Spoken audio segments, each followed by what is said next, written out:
తాకట్లో ఉన్న మీ బంగారాన్ని విడిపించి ఆ రోజు ఆన్లైన్ రేటుకి కొంటాం. Sharma gold company.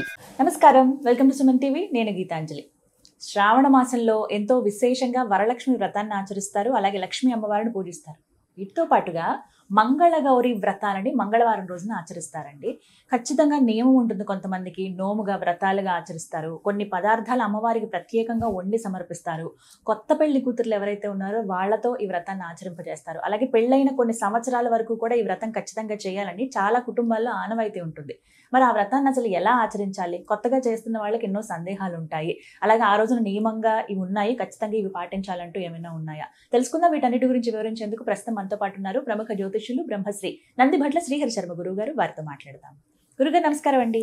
వాగర్థావివ సంపృక్తౌ వాగర్థ ప్రతిపత్తయే జగతః పితరౌ వందే పార్వతీ పరమేశ్వరౌ ఆదిత్యాయ చ సోమాయ మంగళాయ బుధాయ చ కురు శుక్ర శనిభ్యశ్చ రాహవే కేతవే నమః.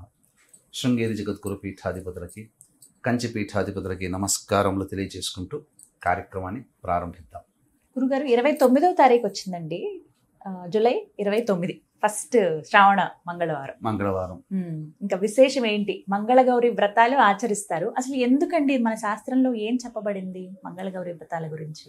మనకు శ్రావణ మాసం చాలా మందికి తెలిసినటువంటిది లక్ష్మీ అమ్మవారికి సంబంధించిందిగా కేవలం వరలక్ష్మి వ్రతమే చేసుకుంటారేమో, కానీ అనాదిగా సాంప్రదాయంగా వస్తున్నటువంటి ఆచారాలు శ్రావణ మాసంలో విశేషంగా పార్వతీ అమ్మవారికి, లక్ష్మీ అమ్మవారికి చాలా విశేషంగా చెప్పబడి ఉంది.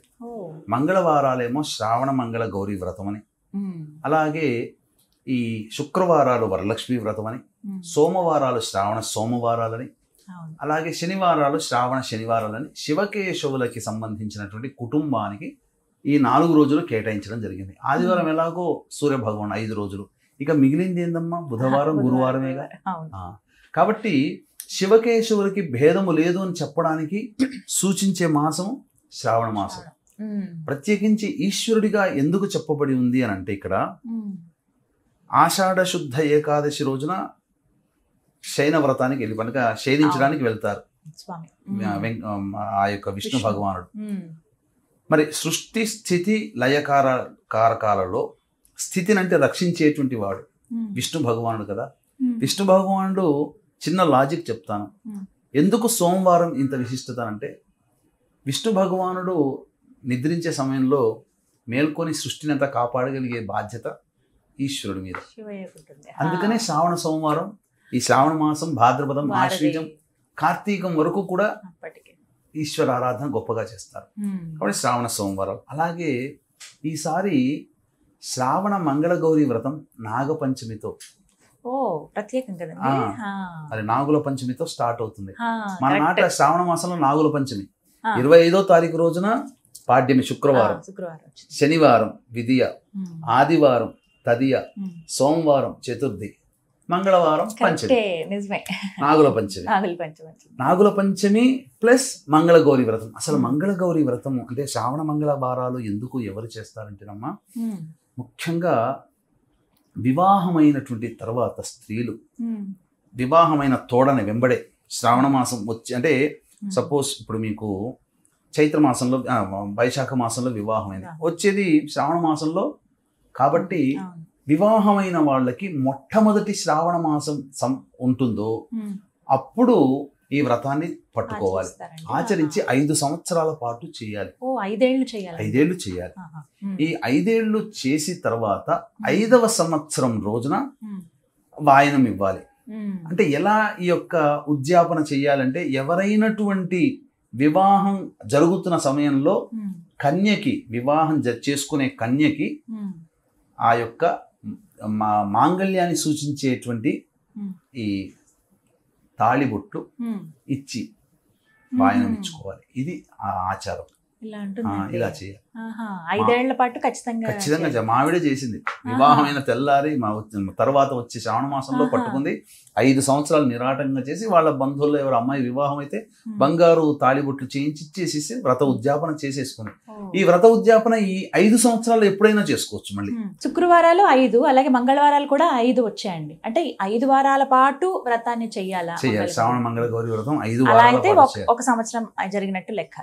అలా అయితే ఒకటి, అలా 5 సంవత్సరాలు చేయాలి. ఈ 5 సంవత్సరాల్లో ఎప్పుడైనా కానీ ఏదో ఒక సంవత్సరంలో ఈ వివాహం చేసుకునే కన్యకి తాళిబొట్లు ఇచ్చి వాయనం చేస్తారు. ఎప్పుడైనా ఇవ్వచ్చంట. కానీ చాలా విశేషం అమ్మా, భర్త మాంగళ్యం కాపాడబడుతుంది. ఆ జన్మాంతం కూడా కలిసి ఎక్కువ కాలం దంపతులుగా జీవించే అవకాశం ఉంటుంది. కాబట్టి ఈ వ్రతాన్ని ఒకప్పుడు సాంప్రదాయంగా ఉన్నవాళ్ళు చేసుకునే వాళ్ళు ఇప్పుడు అందరూ చేసుకోవచ్చు, తప్పేమీ లేదమ్మా. అందరూ చేయొచ్చు. అందరూ అంటే మాకు చేసుకోవచ్చు. ఆనవాయితీ లేదండి లేదండి అనుకోవడం, భర్త కోసం చేసేది ఆనవాయితీ అవసరమమ్మా. అంతే. ఏ ఆనవాయితీ ఉందని చెప్పి అట్లాగే ఎందుకనంటే దీనికి ఒక గాథ కూడా ఉంది.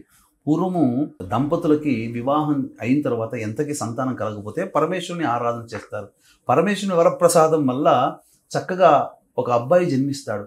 జన్మించిన తర్వాత నామకరణం చేసే సందర్భంలో జాతకాన్ని మనం పరిశీలన చేసినప్పుడు ఈ అబ్బాయికి అల్పాయుష్ ఉంది అని అన్నప్పుడు అప్పుడు వారి యొక్క కుల పురోహితుడికి చూపించగా దీర్ఘాయుష్మంతం కలిగినటువంటి దీర్ఘ సౌమంగళ్యత కలిగినటువంటి అమ్మాయికి ఇచ్చి ఈ అబ్బాయిని వివాహం చేస్తే ఈ అబ్బాయికి ఉన్నటువంటి దోషం తొలగిపోతుందని చెప్పగా అటువంటి అమ్మాయి కోసం వెతుకుతూ ఉండగా అక్కడ ఒక చక్కగా దీర్ఘాయుష్మంతురాలైనటువంటి అనగా దీర్ఘ సౌమంగళ్యం కలిగినటువంటి అమ్మాయికి ఇచ్చి వివాహం చేయడం, తదనంతరం వివాహమైనటువంటి తదనంతరం ఆ మొదటి రోజు రాత్రికి సర్పరూపంలో కాటు వేయడానికి వస్తే ఆ వ్రత ప్రభావం చేత అదంతా కూడాను తొలగిపోవడం, దీర్ఘాయుష్మంతుడుగా ఉండడం, ఇది క్లుప్తముగా ఉండేటువంటి కథ. ఆ తదనంతరం ఇది ఎవరు తల్లి చేయించింది, తల్లి పట్టి దగ్గరుండి ఆ యొక్క వివాహమైన అమ్మాయి చేత చేయించింది. కాబట్టి వీక్షించేటువంటి ప్రేక్షకుల్లో ఈ శ్రావణ మంగళ గౌరీ వ్రతం ఏదైతే ఉందో అది తల్లి దగ్గరుండి వివాహమైనటువంటి అమ్మాయికి చెయ్యాలి. అత్తగారు కంటే కూడా తల్లి చేయాలి.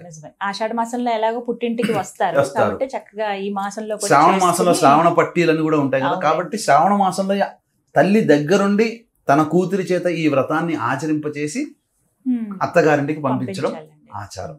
ఎలా అండి? ఖచ్చితంగా ఫోటో అమ్మవారి ఎలా ఉండాలి? పూజ చేసుకుని మన గౌరీ అమ్మవారి పూజనే మన పార్వతీ అమ్మవారిదే చేసుకుని దుర్గా అమ్మవారి కానీ ఫోటో పెట్టుకుని చక్కగా చేసుకోవడం. ఈ వ్రతం విధానం అంతా చక్కగా చేసి ముత్తైదులకి వాయనం ఇచ్చుకోవడం.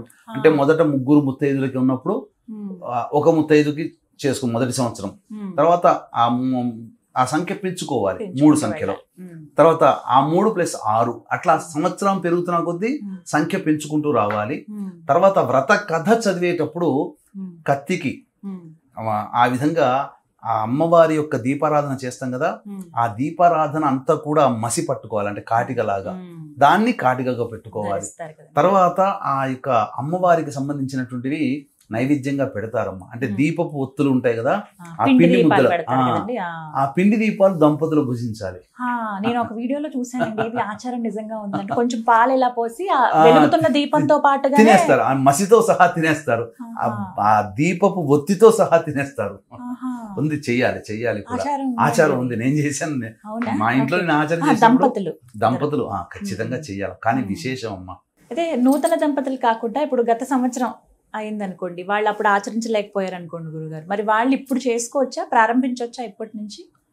అంటే రెండో ఏడు అవుతుంది అయినప్పుడు చేయకూడదు, 3వ ఏడు బేసి సంఖ్యలో ఉండగా చేయాలి. అటువంటి వాళ్ళు వచ్చే సంవత్సరం కోసం వేచి చూసి పెళ్ళైన 3వ సంవత్సరం ప్రారంభమయ్యే సందర్భంలో చేసుకోవచ్చు. అక్కడి నుంచి 5 అంటే 8 ఏళ్ళు వివాహం 3వ సంవత్సరం అయినా 5వ సంవత్సరం అయినా 7 ఇలా అయినా చేసుకోవచ్చు. 5వ సంవత్సరం ప్రత్యేకించి కుజదోషంతో ఉన్నటువంటి బాధపడేటువంటి అమ్మాయిలు కాత్యాయని వ్రతం ఈ శ్రావణ మంగళ గౌరి వ్రతం నాడు చేసుకోవాలి.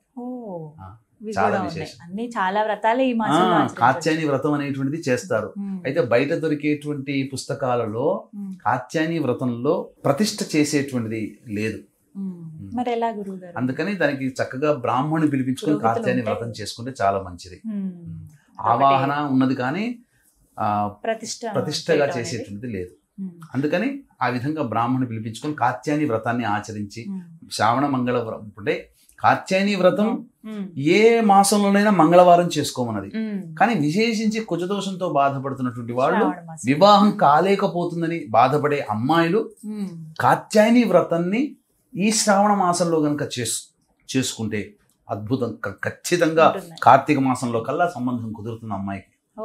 అసలు సంబంధమే లేదు, ఖచ్చితంగా శ్రావణ మాసంలో చేసుకుంటే కార్తీక మాసంలో సంకోచమే అవసరం లేదమ్మా, సంబంధం కుదురుతుంది. అలాగే మంగళగౌరి వ్రతం చేసేటప్పుడు అండి పూర్ణాలు ఖచ్చితంగా వండాలని అంటారు, బూరెలు, అది అంటే నోము ఏదైతే నోచుకుంటారో బూరెలు అవన్నీ కూడా పూర్ణాలు చక్కగా చేసుకోవడం ఆచారం. అసలు ఒకప్పుడు తీపి పదార్థం అంటే అందులో శనగలతో చేసినటువంటి బూరెలు బెల్లం, అవును. అవి చేసుకుంటారు. అప్పాలు చేసి నైవేద్యంగా పెడతారు, బెల్లంతో చేసిన అప్పాలు, బియ్యము బెల్లంతో చేసిన, అవునండి, అవును. ఇవన్నీ కూడా భుజించాలి కూడా. అంటే ధాన్యము భుజించాలని మనకు శాస్త్రంలో చెప్పబడింది. అందుకనే పెసరపప్పు వినియోగము, మినపపప్పు వినియోగము, శనగపప్పు వినియోగం, బియ్యం వినియోగం, బెల్లపప్పాలు చేస్తారు, బెల్లం బూరెలు చేస్తారు శనగపప్పుతో, మినప గారెలు చేస్తారు నైవేద్యంగా. అలాగే పెసరపప్పు పాయసం లేదా పెసరపప్పు అన్నం కలిపినటువంటి దాన్ని ఈ యొక్క శ్రావణ మాసంలో భుజిస్తే శరీరం బాగా శక్తి చేకూరుతుంది. ఇన్ని రకాలుగా మనకు శాస్త్రం చెప్పబడింది. కాబట్టి చక్కగా శ్రావణ మంగళ గౌరీ వ్రతం ఖచ్చితంగా అందరూ చేసుకోండి. దగ్గరలోనే మంచి బ్రాహ్మణి పిలిపించుకొని ఆనవాయితీగా చేయండి. కొత్తగా వివాహమైన దంపతుల యొక్క దీర్ఘ సౌమంగళ్యత చాలా గొప్పగా ఉంటుంది. ఎందుకనంటేనమ్మా, చాలా మంది ఇప్పుడు వివాహాలు చేసుకుంటున్నారు. చేసుకునేటప్పుడు నాకు ఒక రకంగా పిటి అనిపిస్తుంది, ఇంకొక రకంగా అజ్ఞానంలో ఉన్నారేమో అనిపిస్తుంది. ఎందుకంటే లక్షలు పోసి ఈరోజు తెల్లవారి వాడిపోయే పూల మంటపానికి అంత గొప్పగా లక్షలు ఖర్చు చేస్తున్నారు. అలాగే గొప్పగా గ్రాండ్గా చేస్తున్నారు. సరే, ఎవరి తాహతు తగ్గట్టుగా వాళ్ళు ఎవరి ఆనందం కోసం చేసుకోవడంలో తప్పులేదు. ఇది ఎందుకు చెప్తున్నానంటే, ఇంత చేసి ఎన్ని లక్షల కట్నం ఇచ్చుకొని ఎన్ని వస్త్రాలు ఇన్ని రకాలుగా దానాది కార్యక్రమం ఎంత గొప్పగా గ్రాండ్గా చేసుకునేటప్పుడు చాలా మనిషి యొక్క లోభత్వం ఇక్కడ బయటపడుతుంది. ఏంటనంటే, ముహూర్తం పెట్టుకునేటప్పుడు ఒక మంచి జ్యోతిష్యుని సంప్రదించరు, చేసే తప్పు. ఎందుకు అనంటే, అది ఆ మంచి జ్యోతిష్యుడికి ఇవ్వాల్సిన దక్షిణ వాళ్ళకి కష్టం అనిపిస్తుంది. చాలా తప్పు చేస్తున్నారు వివాహ సందర్భాల్లో. అందువల్ల ఏమైపోతుంది, వాళ్ళు ఖర్చు పెట్టే దాంట్లో 0.1% కూడా ఉండదమ్మా ఆ జ్యోతిష్యుడికి సంబంధించినటువంటి ముహూర్తానికి ఇచ్చే దక్షిణ. ముహూర్తం పెట్టినందుకు వాళ్ళందరూ అనుకుంటారు ఏదో మామూలుగా ఇట్లా లెక్క పెట్టి పంచాంగంలో అన్ని ముహూర్తాలు మంచివి కావు, పెట్టగలిగేది జ్యోతిష్యుడు. ఇంత బాగుండి పెళ్లి చేసేటప్పుడు మంచి కంఠము మంచి సుస్వరం కలిగినటువంటి బ్రాహ్మణుని పెట్టుకోరు, ఏదో తూతూ మంత్రంగా చేసే బ్రాహ్మణుని పెట్టుకుంటారు. ఈ రెండు సందర్భాల్లో మనం డబ్బులు మిగిల్చుకున్నామని చెప్పి చాలా సంతోషపడుతుంటుంటారు. పెళ్లి గ్రాండ్గా చేసాం కానీ మేము డబ్బులు సేవ్ చేసింది బ్రాహ్మణి దగ్గర అనుకుంటారు. కానీ ఈ ముహూర్తంలో పెట్టినటువంటి అనగా ఎవరైతే సరిగ్గా పెట్టనటువంటి ఉంటారో వాళ్ళలో వివాహం సరిగ్గా చేయించినటువంటి దోషాల వల్ల వివాహం అయిన తర్వాత దంపతులకి కొన్ని ఇబ్బందికర పరిస్థితులు తలెత్తుతాయి. అందుకనే వివాహం అయిన తర్వాత చాలా మంది కొంతమందికి ఇబ్బంది కలుగుతుంది, భర్తకో భార్యకో, లేదా కొంతమందికి ఇద్దరి మధ్య మనస్పర్ధలు వస్తాయి. ఇవన్నీ దోషం రాకుండా ఉండాలంటే వివాహం అయిన తర్వాత వచ్చి శ్రావణ మాసంలో మంగళగౌరి వ్రతాన్ని ఆచరించండి. ఆ ముహూర్త దోషాలు మంగళగౌరి అమ్మవారు తన్నేస్తుంది. అసలు సంకోచమే లేదు, సమస్య లేదు. ఖచ్చితంగా వివాహమైన ప్రతి ఆడపిల్ల మంగళగౌరి వ్రతం చేయించండి, తప్పకుండా మంచి జరుగుతుంది. అలాగే లక్ష్మీ అమ్మవారి ఆరాధన కూడా చేసుకోవచ్చు, పట్టుకోవచ్చు కొత్తగా చక్కగా. అందుకని వీక్షించేటువంటి ప్రేక్షకులు కూడా చేసుకోవచ్చు. వీక్షించేటువంటి ప్రేక్షకులు కూడా సుమన్ టీవీ యాజమాన్యంతో కలిసి ఒక అద్భుతమైనటువంటి వీడియో లక్ష్మీ అమ్మవారి పూజ విధానము కని విని ఎరుగని రీతిలో షోడశ లక్ష్మీ దేవత ఆరాధన విధానంగా ఈ యొక్క సంబంధించినటువంటి అత్యంత పురాతన గ్రంథం నుంచి వెలికి తీసినటువంటి వివరాలతో ఈ పూజా విధానం మీకు వీడియో రూపంలో అందజేయడం జరుగుతుంది. 1వ తారీఖు తర్వాత సుమన్ టీవీ ద్వారా మీకు వీడియో అందించడం జరుగుతుంది. దాన్ని దగ్గర పెట్టుకొని లైక్ చేసుకొని పెట్టుకోండి. పూజ చేసే 1, 2, 3 సార్లు చూసిన తర్వాత మీకు అలవాటు అయిపోతుంది. పూజ చేసే సమయంలో ఆ 16 దేవతల యొక్క అమ్మవారి యొక్క పూజా విధానాన్ని మీరు ఇంట్లో కూడా మీ ఇంట్లో చేసుకుంటే చాలా అద్భుతంగా చేసుకున్నట్టుంది. ఎందుకంటే శ్రవణ నక్షత్రము, పౌర్ణమి తిథి, వరలక్ష్మి వ్రతం చేసుకునే శుక్రవారం కలిసి వచ్చినటువంటి అద్భుతమైన రోజు. మళ్ళీ ఇంకా భవిష్యత్తులో ఇట్లాంటి రోజు రాదేమో, ఇంతకుముందు కూడా ఇటువంటిది రాలేదు. ఇటువంటిది సందర్భంగా మీరు ఆచరించండి, తప్పకుండా మీకు మంచి జరుగుతుంది. దీన్ని పురస్కరించుకొని మన పీఠమాధ్వర్యంలో చక్కగా లక్ష్మీ అమ్మవారి యొక్క షోడశ లక్ష్మీ అమ్మవారి యొక్క పూజా హోమములు అనేటివి చేయించడం జరుగుతుంది. ఈ కార్యక్రమంలో మీరు కూడా గోత్రనామాలు నమోదు చేసుకోవచ్చు. ఈ కార్యక్రమంలో పాల్గొన్నటువంటి వారికి తామర మాల మీకు అందివ్వడం జరుగుతుంది. ఈ కార్యక్రమంలో పాల్గొనడం ద్వారా వివాహ సమస్యలు, ఆర్థిక సమస్యలు, దాంపత్య సమస్యలు, 1, 2 మనసులో ఏ పని అనుకుంటామో ఆ పనులలో ఆటంకాలు వచ్చేవన్నీ కూడా తొలగిపోతాయి. అష్టలక్ష్మిలు మీ ఇంట్లో స్థిర నివాసం ఉంటుంది. కాబట్టి అవకాశం ఉన్న వాళ్ళు కార్యక్రమ తదనంతరం కాంటాక్ట్ చేసి 8వ తారీఖు రోజున జరిగేటువంటి హోమాది కార్యక్రమంలో సాయంకాలం పూట జరుగుతుంది. హోమాది కార్యక్రమంలో మీ గోత్రనామాలు నమోదు చేసుకోవచ్చు. చక్కగా వివరించారంటే ధన్యవాదాలు గురుగారు. సర్వం శ్రీ ఉమామహేశ్వర పరబ్రహ్మార్పణమస్తు.